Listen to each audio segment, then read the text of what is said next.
목포가 어제 여주 종합운동장에서 펼쳐진 K3 리그 2라운드 시의회 최한석 의원이 오늘 5분 발언을 통해서 목포시의 도로 포장 전남 특별자치도 설치와 교육 특례를 통해서 지방 소멸 위기에 대응하기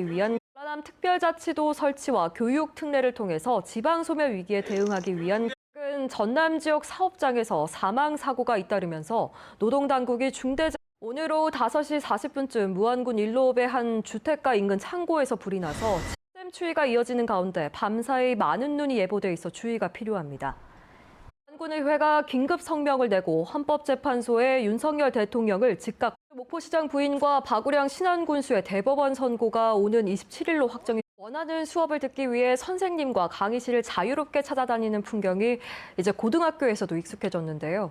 올해부터 고교 학점제가 도입이 되면서 학생들의 선택의 폭이 더욱 넓어지게 됐습니다. 이재원 기자입니다. 목포시와 신안군이 지역 간의 협력을 강화하기 위해서 상생협력 사업 업무 협약을 체결했습니다.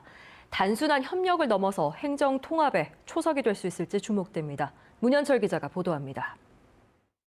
전남 구제역 첫 확진 농가에 대한 역학조사 결과 확진 열흘 전쯤에 이미 구제역 증상 발현이 시작됐던 것으로 나타났습니다. 잠복기에도 비말을 통해서 가축 간의 감염이 가능할 정도로 높은 전파력을 지닌 구제역 바이러스의 특성상 추가 확산을 피할 수 없다는 전망도 나옵니다. 서희령 기자가 취재했습니다.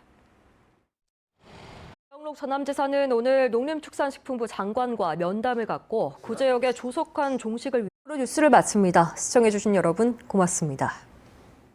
뉴스데스크입니다.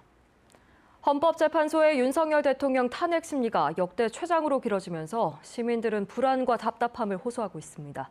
지난 주말에는 지역민들도 서울로 대거 상경해서 윤 대통령 파면을 촉구한 가운데 이번 주 안에는 반드시 선고가 이뤄져야 한다는 목소리가 높습니다. 김규희 기자가 보도합니다.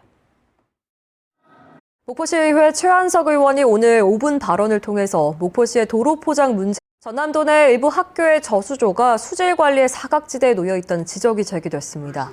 FC 목포가 어제 여주 종합운동장에서 펼쳐진 K3 리그 2라운드 9시 30분쯤 목포시 상동의 9층짜리 오피스텔 3층 외벽에서 최근 전남 지역 사업장에서 사망 사고가 잇따르면서 노동당국이 중대재해 위기 경보 설치와 교육 특례를 통해서 지방 소멸 위기에 대응하기 위한 간담회가 박홍일 목포시장 부인과 박우량 신안군수의 대법원 선고가 오는 27일로 확정하십니까? 목포 MBC 5시 뉴스입니다.